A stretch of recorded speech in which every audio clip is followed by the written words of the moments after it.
Of migrants are still without homes. They are sleeping at the airport in some cases, outside of Chicago police departments. And as they wait for help, they say the city isn't offering any answers. Garrett Tenney joins us with more. Yeah, we've seen a lot of these community meetings get pretty heated. This one held last night in the West Loop about the latest temporary migrant housing situation. It was a bit calmer than normal, but there were still plenty of questions and concerns. As many as 196 single adult migrants will be moving into the Parthenon hostel as soon as next Friday. Some of the biggest concerns for folks who live here are safety and security, given some of the issues that we've seen come up at other migrant shelters in the city. One mother whose daughter attends a daycare right next to the hostel asked what kind of background checks have been done on these migrants. I cannot guarantee that everybody that comes into any of our shelters has had a background check that we can look at reliably. This week, police arrested a 20-year-old migrant who was living at the 12th District Police Station after he threatened and assaulted an officer. The other big concern folks expressed last night is that even a year into this crisis, the city still doesn't have a larger long-term plan for handling the thousands of migrants who've arrived, nearly 14,000 in the last year. That is a point of frustration shared by a growing number of members of the city council as well, who, along with state lawmakers, are... Hey everyone, come on in. As you can see what this video is going to be about, yes, the migrant crisis across the United States of America, more specifically, everyone, in a Democratic ran states and cities. I mean, it's obvious. So if you are not aware or paying attention, then you're probably living under a rock. And I say that respectfully, because everyone is not in tune or connected with social media or the news consistently. Sometimes people take a break, or sometimes, in some instances, some people live without it and just live a different, kind of lifestyle. And hey, I'm not mad at that, and that's understandable. But yeah, this is an issue, and I'm not going to be sharing the screen because, as you can see, I'm driving.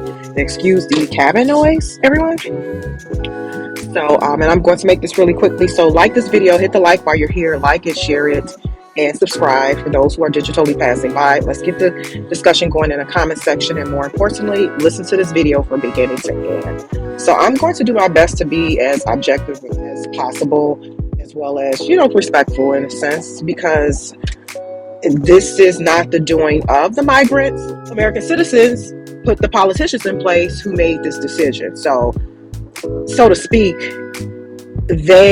we gave the person who's in charge, the head honcho, the president, the authority and the power to make these type of decisions when it comes to economical crisis, the borders, hence migrants, as you can see, and healthcare, all of that, education, just a plethora of things that impacts our everyday lives. So I'm going to also run a poll, you guys, at the end of this video. So just stay connected to my community section. I have several polls going on. Vote. Also, if you're interested in donating to the mix, go ahead and donate. Hey, our taxpayer dollars going to migrants. Hey, you might as well donate to your girl, the mix. It's a full circle. Put it back into the universe.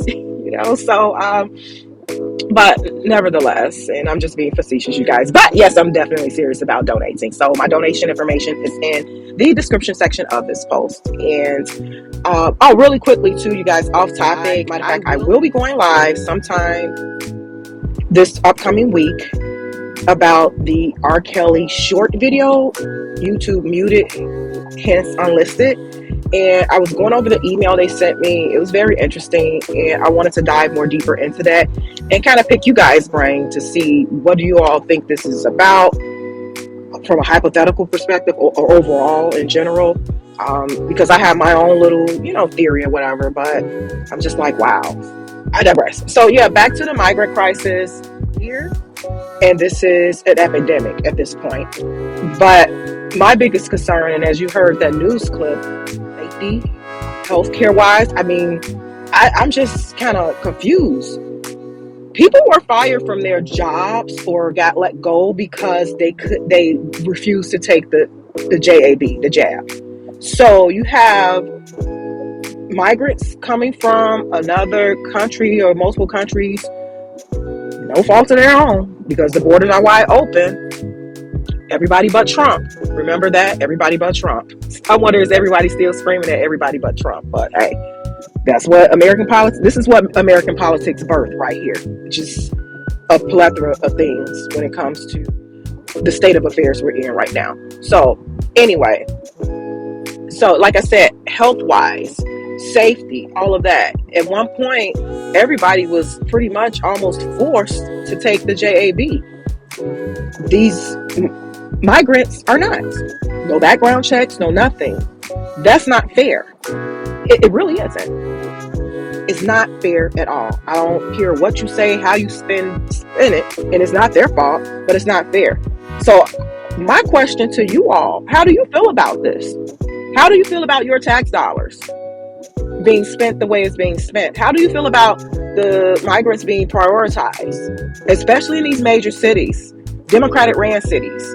How do you feel? Even to the outskirts of some suburban areas in some of these major cities, like Los Angeles, like San Diego, like Chicago, like, states like New York. I mean, how do you feel? Drop a comment in the comment section.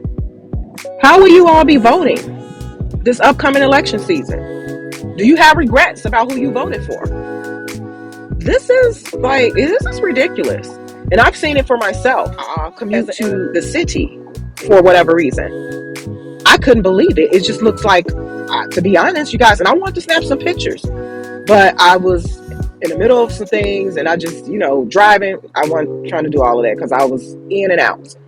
But it just looks like a third world country in some areas on the west side of Chicago. I can only imagine downtown area near that and side of Chicago when it comes to these police precincts.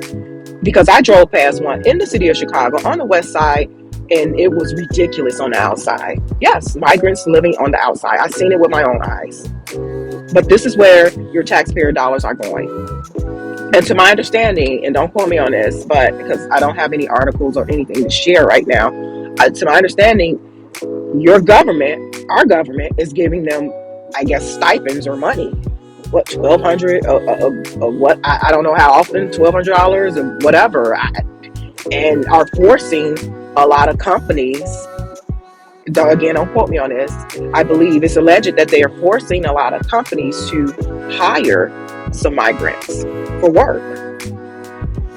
So, and also too, education-wise, migrant children are being pushed into these different into the school system. This is an epidemic. It really is. So how will you all be voting this upcoming election season? As I stated in previous videos, if you are going to participate, do what's in the best interest of you and your family as an American citizen and taxpayer. And if you choose not to vote, then that's your prerogative as well. But no one is going in that booth with you. It's crazy too, you guys. And like I said, I'm doing my best to be as objective as possible. It's crazy because when you think about it from an age demographic perspective, everybody is kind of all over the place. And I'm speaking about American citizens right now. American taxpaying citizens. Okay, for example, I'm going to name a few examples. You have the millenniums or the Gen, I don't know, they call them Gen Zs or whatever, I don't know. Those who are, we're just going to say from ages probably 19 to 29 or 30. They pretty much don't give a crap. They're not that involved in politics, only if something is probably trending online or a celebrity get behind something or someone kind of forced them to the polls. Because I was in that position at one point when I was in my early 20s. I had no clue and someone forced me to the polls, and I'm living out my regret of voting a certain way, being that age and uninformed and uneducated in the voting process, the political process. I encourage anyone to go ahead and take a civics class, do volunteer work in the courthouse, go ask to shadow someone maybe at a law firm, take some legal classes if you're in college. That's how you learn. That's how I learned, amongst other actions and activities I've taken a part of over the course of the past over 10 years. So, but yeah, nevertheless, so you have that age group who, the younger generation under the age of 30, we're gonna say 31 and under, who really don't care because what is not really impacting them. A lot of them are probably living from pillar to post based off of what I've been seeing. That's a whole other subject, And those above that age group, they're now seeing certain things and they have their views politically, socially, and all of that. And you have the age group from like the 40s, the generation, I think they call it Generation X. You have the Generation X's in their 40s, near, we're going to say like 44, 43, 44 to like maybe mid 50s or something. That particular generation is now seeing things for what it is, and they have their own views as well. They're upset about student loans, about high interest rates, or high rents, when you got the millennials working the jobs here and there. And most of them, or I'm not going to say most of them, some of them may not have a lot of children. So they're able to double up or have roommates and pay the high price inflated rent or inflated mortgage. Then you have baby boomers, those who are retired. Most of them, they don't really care in a sense about only certain things. They care about their health care, that they're not paying a lot of net. Some of them may or may not care about the migrant crisis, although they may talk about it, but they don't care because they're getting their benefits. As long as their benefits are not cut off, they're fine. But this is affecting, in my opinion, the middle class.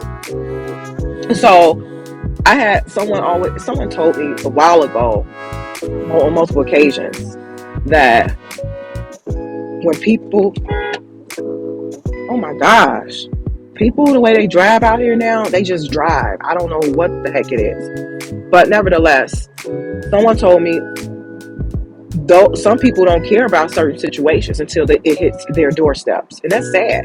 So I say all this to say we're all over the place, citizen-wise, voting-wise, how we're voting.